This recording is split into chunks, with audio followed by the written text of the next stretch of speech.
Well, good morning, everybody, and welcome to the Saturday morning live group of Alcoholics Anonymous. My name is Sandy Beach, and I'm an alcoholic. How you all doing this morning? Well, it's good to see everybody. In spite of the bad weather, here we are. Just like we show up at the bars, we're showing up at the meetings.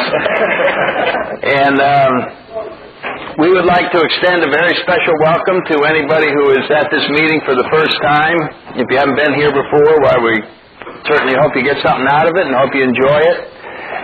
And if you are new to AA, if you are just arriving in this fellowship, why everybody in the room wants you to make it.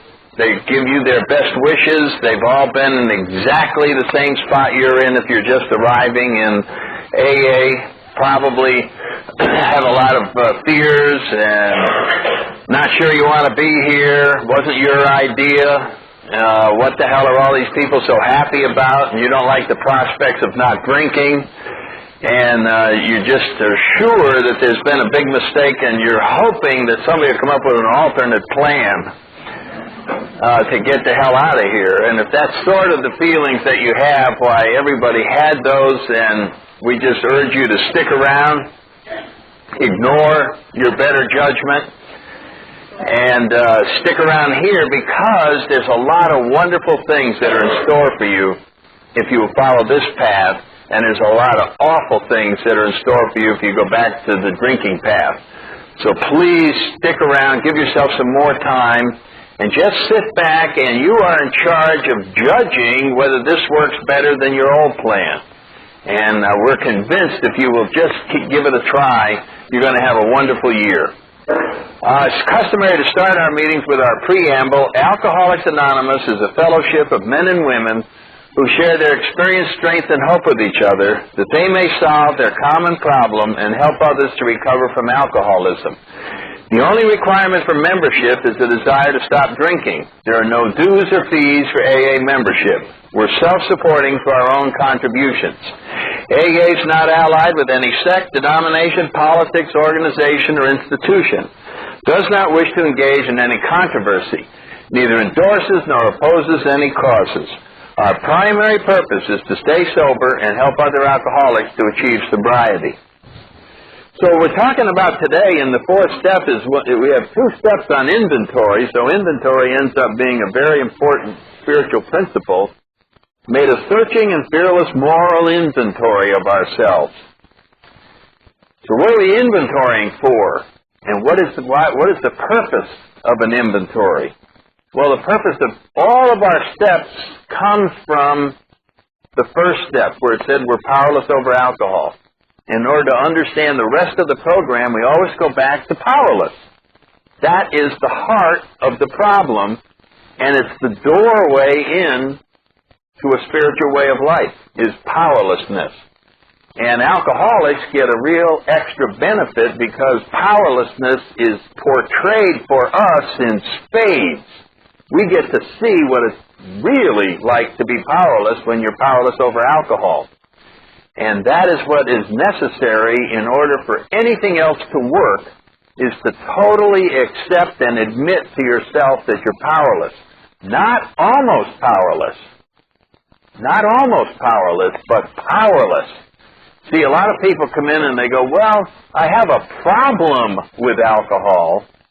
You know what I mean? And you start redefining things so that you're kind of semi-alcoholic compared to the gal next to you who's obviously a complete alcoholic. You know what I'm talking about? And your case is similar but different.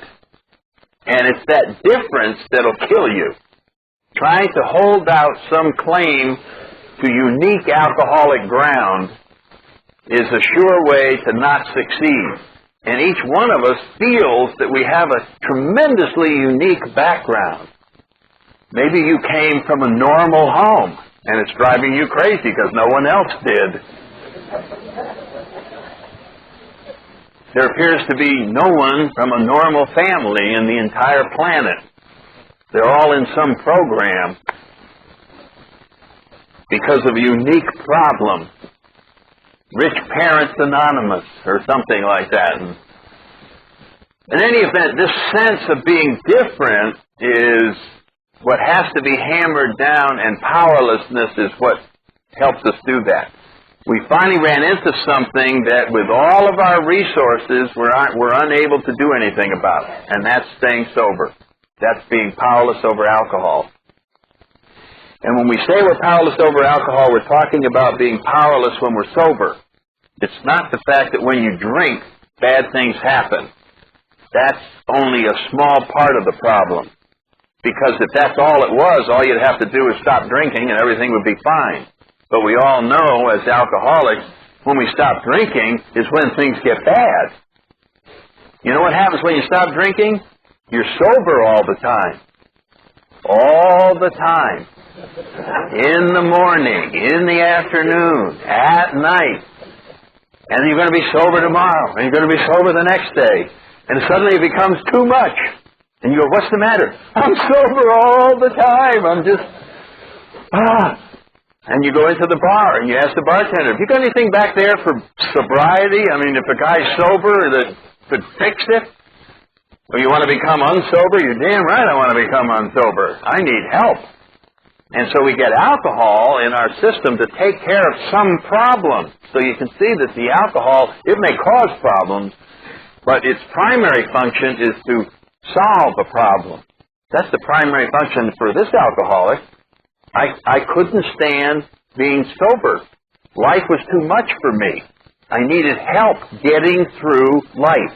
And for me, alcohol did it. That's what makes me an alcoholic. Other people, they try to use alcohol to help them with life, and it doesn't help them. It doesn't change anything for them. They are non-alcoholics. For you and I, it was the answer. It was like a magic bolt from heaven. It gave me all kinds of resources. It changed the entire world that I lived in. It changed everything into a wonderful place. And it changed me into a totally functioning person. How do you learn how to dance? 3 drinks. 1, 2, 3, boom, you're on the dance floor. How do you get rid of a depression? How do you go to sleep? How do you get energy in the morning? How do you decide whether to go here or there? Easy. You just have a drink. And it becomes a tremendous power in our lives, and without it, we are incomplete as human beings. And then we come to AA, and people say, just don't drink. And we say, you don't understand. Drinking is my whole act. You're taking away my entire lifestyle when you suggest that I don't drink. So that's what being powerless over alcohol is. It means even when you're sober and you understand completely what your problem is, you're still going to pick up a drink. And it's going to kill you. That's the irony, and a lot of people miss that in the outside world. They think that they only look at the alcoholics while they're drinking and watch what happens. Look at their liver, and look, they're having a blackout. Look, he's puking. Look, we're arresting for drunk driving. But they never look at the alcoholics when they're sober, and they haven't had a drink in a month. And they walk into a bar and have a discussion with the bartender, and they say, you know, I'm an alcoholic. If I drink, I'll probably go to jail tonight. I mean, I've learned this. I went through treatment, and they showed me all of this information about it. Could I have a beer? And I'll tell you what else will happen to me. People will just watch us. They think we're crazy. But we have no defense against the first drink. All of a sudden, we need it. And it's in there. And then the rest of the rat race starts. And we go to psychiatrists, and we talk to our friends, and we go to a workout club, and we try different medicines, and we do everything, and we still keep drinking. And so we come to AA as a last resort, not believing that it could work for us. And we are taught that it'll be useless for you to continue to find ways out there to not drink, because there's no way that you will ever be able to stay sober on your own. So the first thing you have to do is surrender. You must give up the idea that you can ever, on your own, not drink. And if that's the case, you're powerless over alcohol. So the first step is how we get into the rest of the program is absolutely essential to take 100%. if we don't totally surrender, the first step is kind of frightening because it's just saying it's absolutely hopeless. There is no way that I can, that's the end of the first step. But if you aren't reduced to a state of hopelessness, it's very unlikely you will turn 100% to the pursuit of a higher power. There'll always be reservations. Because the next thing you're hit with in the program is that we came to believe in a power greater than ourselves could restore us to sanity, and then we made a decision to turn our will over to this higher power, and our eyes jump ahead to those two steps, which have to do with God, and we run back to the first step and go, I'm not totally powerless. Because if I am totally powerless, I'm going to have to deal with all this God stuff, and I don't want anything to do with that. And so it's essential that we say in AA, we don't try to prove the existence of God. Our specialty is convincing you of the need for God. That your situation is the same as a person who fell out of a plane without a parachute. It's hopeless. And somebody said, the one shot you got in this situation is to ask God to help you. And it's amazing what our egos will do. Well, I don't believe in God, so I'm just going to splat. There's an alternative. On the way down, you could change your mind. I used to not believe in God. But under these conditions, what the hell have I got to lose? That's the second step. But in order for it to work, you have to see that you've already fallen out of the plane. That you are, that's where you are if you're an alcoholic. You've already fallen out. It's just a question of when you're going to hit. That's what being powerless is. So once we understand that, then there's no debate about the rest of the program.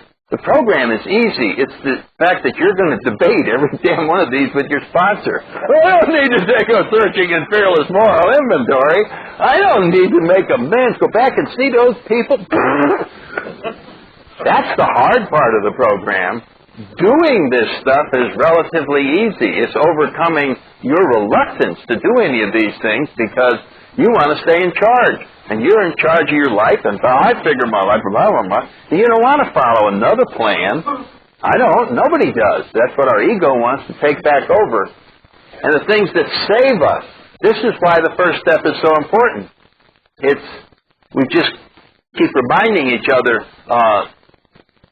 Helen, you still don't have a parachute. Ooh, yes, I see. Maybe I better continue to rely on something other than myself. And so we always go back to the fact that we're powerless over alcohol. That's the wonderful advantage that alcoholics have. They can totally surrender, and alcohol is always there in case we decide not to move on, and it just holds a gun to our head and says, oh, you're not planning on taking the 10th step? Well, and then you go, well, maybe I'll change my mind. So it's that wonderful threat of dying of alcohol that keeps pushing us along this AA path. And in the end, when we get there, wherever that may be, after you've been around a while, and you see that you are moving in a very wonderful direction because alcohol is pushing you that way, then you take credit for it. Well, I decided to become spiritual, and it's quite a wonderful life after all, and I really have serenity now and peace of mind, and a sponsor standing there threatening to choke me if I don't keep on going. And so that's more or less what's really happening, but we don't like to portray it that way. And in AA, we will often say, and I decided to take a searching and fearless moral inventory as if it was an intellectual decision rather than save-your-ass decision. You know what I'm talking about? But if we want to pass it off that way, that's fine. So the point of all of this is if we're powerless, then we have to find a higher power. That's the only antidote for being powerlessness. There's no other way out of this. And the steps are designed to do that. That's the whole point of the 12 steps, is to enable you to find a power that will keep you happy and sober. That's the promise of Alcoholics Anonymous. And it turns out we don't have to go anywhere to find this higher power. We don't have to go to Tibet or any place like that. It has been born inside of us. The fundamental idea of a higher power, as Bill writes in the Big Book, was born deep down inside of us, much like the idea of a friend. The problem is we have, through our own free will, the power to block out this power. We can, through willfulness and self-centeredness, totally keep this off to the side and run our lives all by ourselves and just be me against the world. Now, when we do that long enough, it feels like there is no such thing as a higher power. I don't see any evidence in my life. I don't see anything. But we do have. I'll tell you what the evidence for a lot of us alcoholics is. At least I think it is. You're living this life, and people are saying, well, why don't you straighten out? Why don't you stop saying, hey, I'm having a good time. You know, I'm out there. I'm moving around. It's my life. I'm doing what I want, and I'm having this wonderful time. And you say all these words, that's to keep everybody away. And then it comes late at night, and you're sitting on the bed, and there's part of you that is thinking of committing suicide. There's part of you that can't stand the way things are. And the question is, what is that part of you? What is that within you that keeps causing this pain when it looks at the way that you're living? What is that part of you? You can call it a million different things, your soul, your conscience, your better side, the God inside of you, whatever you want to call it, but it's a rare person who doesn't know what we're talking about when we say there's a part of me that feels something is missing. There's a part of me that feels I'm still not on the right track. There's part of me that just can't stand the way I'm living. I remember that extremely well, and I'll tell you what I was trying to do about it. Now, I don't know if any of you went this far in insanity, but I saw that this part of me was never going to shut up, and that my way of life, because I was an alcoholic, couldn't be changed. I sort of caved into the fact that I was going to be the way I was for the rest of my life, always in conflict with this other part of me, and I was trying to figure out a way to kill my conscience. If I could just quiet that little part inside of me that wanted me to be a good person and to straighten out and do all these things, then I could have peace of mind. That was the only way I saw, since I knew I couldn't change, that I could ever be comfortable as a human being. If I could just kill my soul, then I could be happy. Now, if that isn't insanity, but I remember it, if I could just do that. And we come in here, and what AA does and what this whole program does, it goes after that part of you that wants to be a better person, that part of us that just wasn't satisfied with the way we were, that part of us that said there's something missing. And this is where the higher power is. That whole area has been blocked by our way of life and by our character defects, which we're going to inventory in the fourth step. Fourth step said, made a searching and fearless moral inventory of ourselves. And what we're inventorying is our standard issue human character defects, coming from human emotions, coming from the raw instinctual drives that make us human beings. This is handed out to everybody when they arrive here on this planet as babies. Raw instinctual drives. The drives for survival, the drives for food, the drives for a place in society, the drive for security. I need security, and the drive for sex. And all these forces are just placed in there. Everybody has them. So there's nobody who escapes this, because those raw forces give us the energy to propel us ahead as human beings. That's what causes us to get out of bed in the morning and to go take risks and to go out and do things. And those instinctual drives are like the steam, the fire under a steam engine. The locomotives that used to run by steam, you'd build up the fire to give it the raw energy to produce the steam, and then they harnessed the steam, and it took the train on a trip, and it could pull a tremendous load, and it could not operate without that raw energy. Could not operate. But if that energy wasn't properly controlled, it could destroy the engine.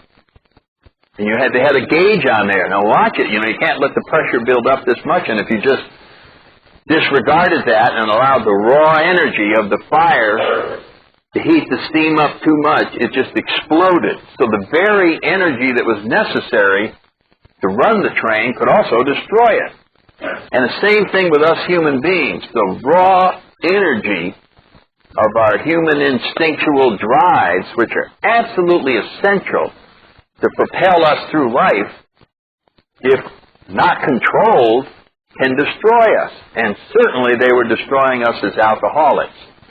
When you think about it, the whole deal of putting in balance the instinctual drives inside of us so that we can be comfortable with them and have them in their proper perspective is a very complicated process that's extremely foreign to alcoholics. It is called growing up. It is a very, very complicated process. AA is not, people who study AA, I've never seen anybody who said, well, I went to a lot of AA meetings, and one thing that really impressed me there, everyone seemed so grown up. No. That's not what they say. We're trying to move in that direction, but that is not the adjective that describes alcoholics, grown up. So we start this thing from an extremely self-centered position as a baby. Think about babies. They have these instinctual things that hit them. Their diapers are dirty, and they're hungry, and they're lying on the wrong side, and they got to go over here, and they got to do that. And their way of living is to scream that something's wrong and wait for a grown-up to fix it. I've seen some of us at 43 that are still basically operating from that perspective. We run home, find our wife, and go, what's wrong? I don't know, but I'm hurting, and we want someone to fix this. And our problem, or our main function, is to communicate what the problem was. I thought communication was telling people more about me. You see what I'm saying? With the hope that eventually they could understand and adjust to me or straighten the world out so it could adjust to me. And I saw communication as a very one-way thing. You ever go in relationships and they go, well, we got to communicate more. Okay, I'll tell you more about me. I need my eggs cooked this way, and I thought that was, communication. Well, that is communication from a purely self-centered perspective. And when we start looking at our literature, and the fourth step, made a searching and fearless moral inventory, we see that self-centeredness was the root of our problems. That we saw everything from a self-centered perspective, and it causes what we call our number one offender in Alcoholics Anonymous, resentment. Because from a self-centered perspective, we look out, we're still the baby, we have these problems, we're yelling and screaming to the world, I've got these problems, and nobody's adjusting. Nobody is changing. And it's causing a lot of resentments. And when this person the person at work isn't behaving properly, the people in traffic aren't behaving properly, I've got tickets to the show and I'm going to be late, and this jerk is blocking me, and this isn't happening correctly, and and I'm in a lot of pain. And when I'm in a lot of pain, somebody must be doing something wrong. And that's the way I saw the world from a self-centered perspective. And so these character defects were what made me self-centered. They were driven from a self-centered perspective. I think we talked about this last time. How do you become unself-centered? If you come here to AA and you go, now that I listen to them go to meetings, I start agreeing, I am self-centered. I really see that. And you know what a self-centered person says? I'm going to fix that. I'm going to fix that self-centeredness. I am going to, and then there you are, fixing self-centeredness all by yourself. And when you think about it, that's pretty hard to do. So you go, well, how do you get out of self-centeredness? How can we do it? How can we become unself-centered? And it turns out we become higher power-centered. That's how we get out of being self-centered. And there's an amazing thing that happens when we go from self-centered to higher power-centered or God-centered. Turns out that's the real center. We aren't the center of the planet Earth or of Washington, D.C. or of the universe or anything. And when we look at everything from us being the center, nothing looks right because that isn't the real center. It was probably like way back when the astronomers were trying to understand the universe and they started with the assumption that the world was at the center. And the more they studied it, the more it didn't make sense. Because the movement of certain things couldn't be that way if the earth was at the center, and it caused a lot of confusion. And when I look at the world with me as the center, it doesn't make sense. But when I learn how to look at it with a higher power as the center, it starts looking wonderful, because that is the way it really is. So the problem that we have in sobriety is getting a higher power, getting this power to flow into our lives, and it's blocked. That's the deal. These character defects, these instinctual drives that we have been trying to live with in our lives are totally blocking anything from coming into our lives. We have the power through our self-will to block out our friends, our family. I don't know about the rest of you drunks, but I didn't want people contacting me. My family, wouldn't even give them my phone number sometimes. I just didn't want them, because they bothered me. And they were always mentioning, why don't you stop drinking? And I didn't need that. And so I blocked them out. And true friends, if they got too close, cut them off. So we have the power with our free will to block out friends, love of friends, the concern of the community, the concern of our neighborhood, and a higher power. We can block all that out. The problem is we go beyond that and we claim, when we block all this out, that it doesn't exist. And that's why we get so cynical. There's no love in the world. I never saw any in here. There's no such thing as good people. I never saw any in here. There's no such thing as God. I never saw him in here. Where was God when I crashed into the tree drunk? You know what I'm saying? And so, just since we don't have any evidence of it, we claim it doesn't exist. And there is no such thing as nice people and all of that. And we come in here, alcohol forces us to come in here and reconsider all this.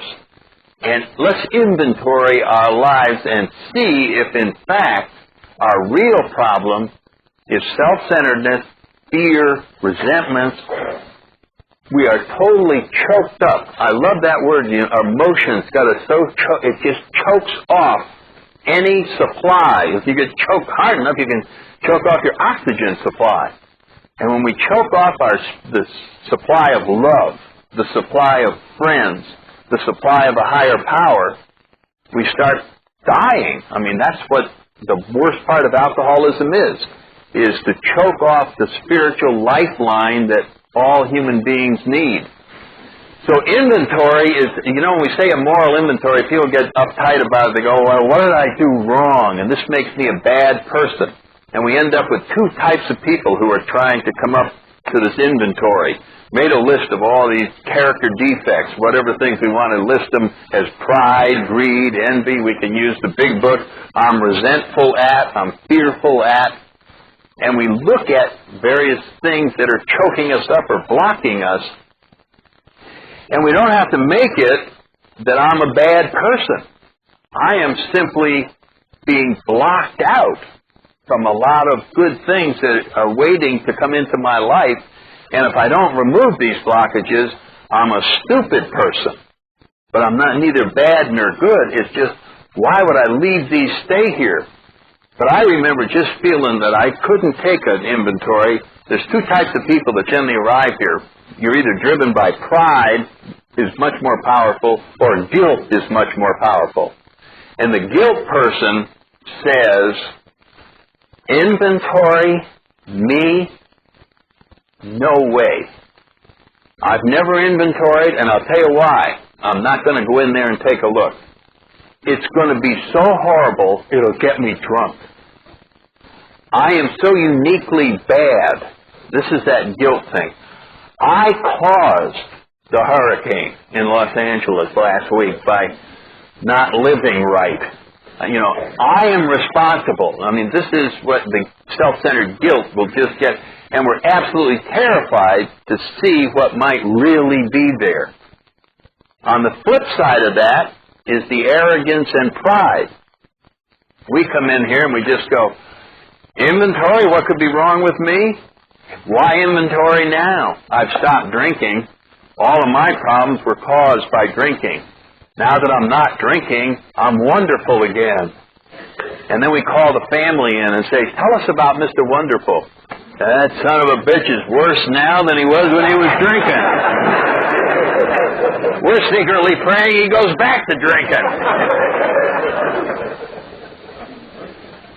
He's obnoxious and rah. So we find out there's no Mr. Wonderfuls and there's none of those things. They're simply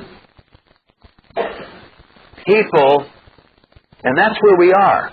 We are deprived of a lot of wonderful things because we are reluctant to let go and ask for help.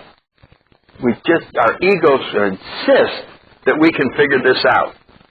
And it'll just carry us right to our grave. And so the fourth step is just saying, let's look at the standard character defects that human beings have so that you can see these blockages in yourself and the disharmony that they're causing in your relations with other people and in the world about you, so that we can set about to get them removed.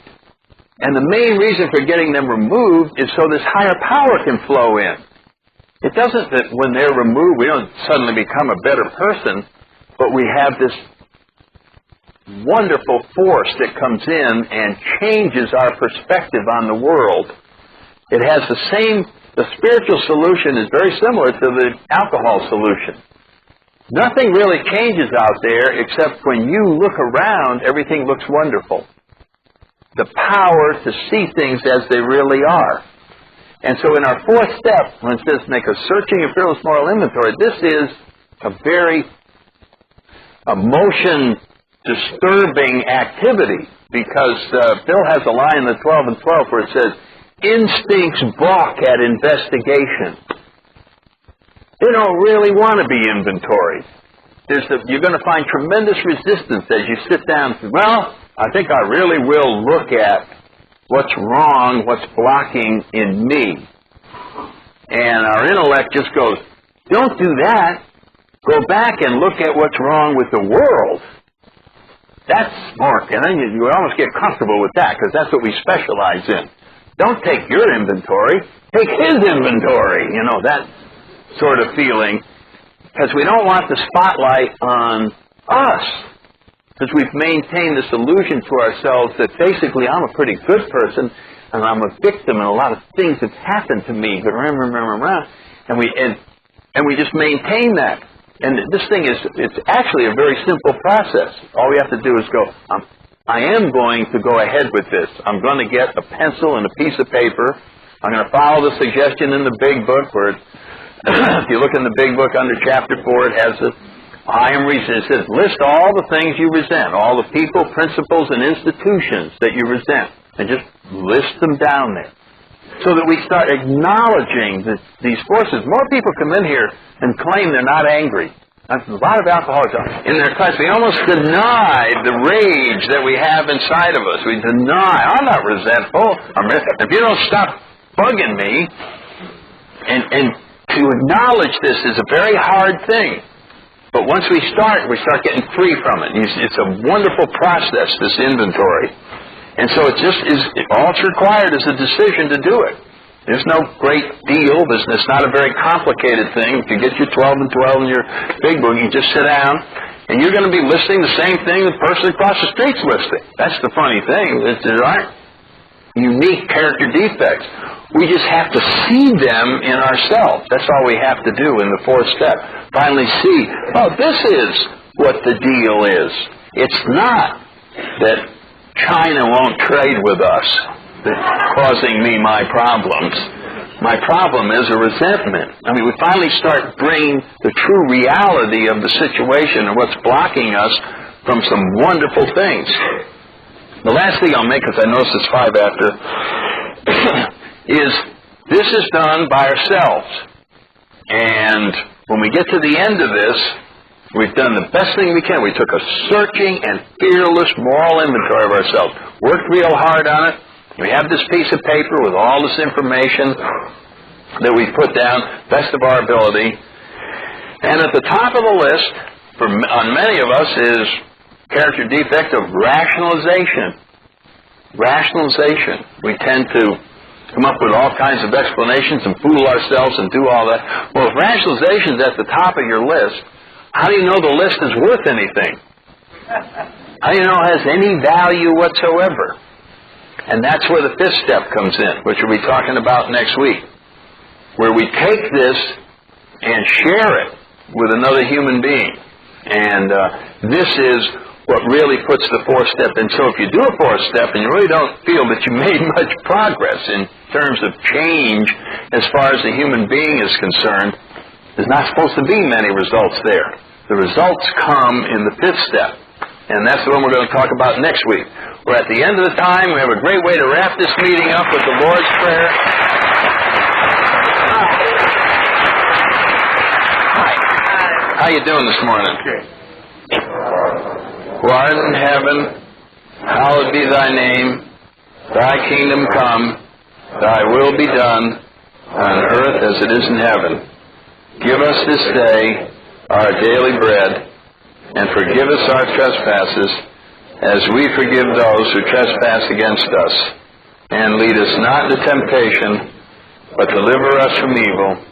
For thine is the kingdom, the power, and the glory, forever and ever. Amen. Keep coming back. It works if you work it.